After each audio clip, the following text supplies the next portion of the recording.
A moment. Protests are erupting across the country. In the halls of the Capitol today, one person who felt compelled to share her story is actress and activist Alyssa Milano. Now, she was last Thursday, she was present when Judge Kavanaugh and Dr. Ford were testifying. She joins us now. Thank you for doing so. I appreciate it. Thank you for the opportunity. All right. So how do you assess where we are in a moment right now? What is at stake? And what are the sides as you see it? Well, I think everything's at stake right now. And I want to remind everybody that this was a candidate that was a bad choice even before the allegations came out. Kavanaugh has proven from his writings and his rulings that he was anti-women's freedom of choice, anti-immigration, anti-LGBTQ community, anti-environment.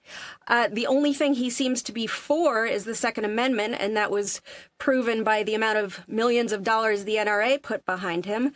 And also, I want to remind people, this is the guy that said numerous times that he does not feel that a sitting president should have to deal with the burden of being investigated. True. And true. But let's qualify it a little bit, because before we got to Christine Blasey Ford and Ramirez, and you could argue Swetnick, I know that she wasn't put into the mix with the FBI, but before I think Swetnick needed to be involved in that, but she wasn't. And I think it's Either a shame. way, she wasn't. Correct. And Avenatti says he has a declaration from a corroborating witness.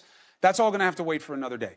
But before we got to these allegations and his performance and behavior at the testimony, he was doing okay, Alyssa, because largely it came down to politics.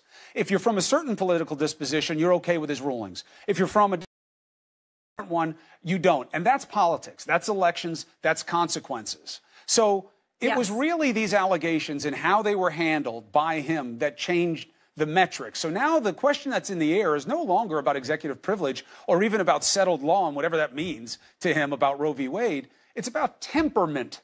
Are you okay with that as a basis of analysis?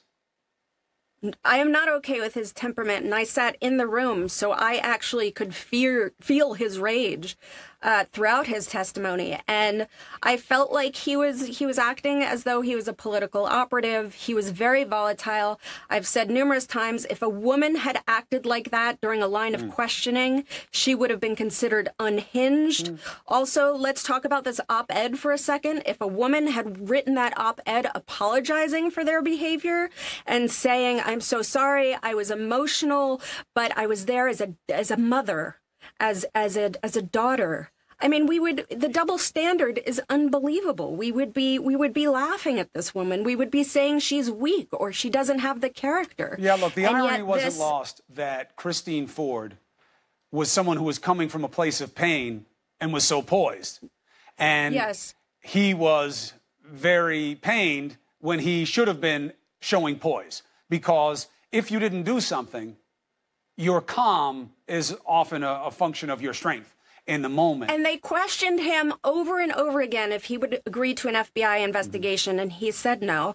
And the other thing that I want to point out is if these women, all three of them, Julie Swetnick as well, if they were all lying, why is he not, you know, maybe threatening with a claim of defamation, which we all know is, you know, page 1 from the Trump rule book? Why is he not coming out and saying, you know what, I'm going to sue these people for saying this because I'm falsely being accused? There's none of that going on right now. Fair point. And women of course, he may see the reward and satisfaction as getting the seat on the bench. Let me ask you a couple more things while I have you. One's about politics. Please. Macro, one's micro. On the micro level, you are a fan of Bill Clinton, and he is somebody who the right is pointing to now as, hey, just because they're ugly allegations doesn't mean the whole man's life should be based on it, especially when you can't prove them. Look at Bill Clinton. He was accused of a lot of ugly things. Some of it he had to admit. And yet people were fine with him and saying you have to judge him by more than him at his worst. Should Kavanaugh get the same benefit of the doubt? No, and I don't think Bill Clinton should have gotten that benefit of the doubt in hindsight. Really? I think that as a nation, we were in a different time. I think that women were continually being silenced. And I think we gave him the benefit of the doubt, and we probably should have investigated the allegations against him as well. And I do believe that. This is not about partisan politics to me. This is about humanity. And we have to, even though this process is so uncomfortable for everyone, we really have to look at it, look at where we want to be, who we want to be as a nation, and really examine this in a non-political way, but just in a human way. I think it's vital that we get past this and get to the result, which is something that we're all looking for, which is, you know, a just world with equality for women.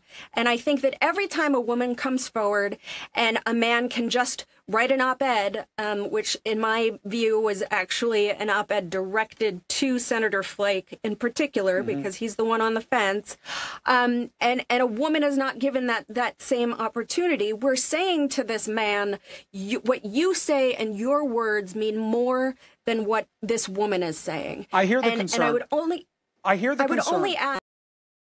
Go ahead. Add your word, please. Finish your point. I would just only add that I know that there are senators that are on the fence right now, and I totally understand it. And I think the senators that are on the fence because they do care, because they care tremendously.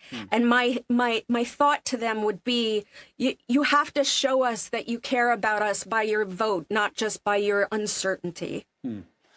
Alyssa Milano, I want to ask you to do me a favor. I got to go right now. Anything. But after this happens, the idea that being heard and respected is the new empty phrase like thoughts and prayers. And someone brought that up to me today, and I'm worried about that because of all of the things we want to make sure we don't let slip away as progress with our culture. Let's see how this turns out. And then please come back on the show and let's figure out what the result means. Will you do that? I would love to. Thank you so much for the opportunity.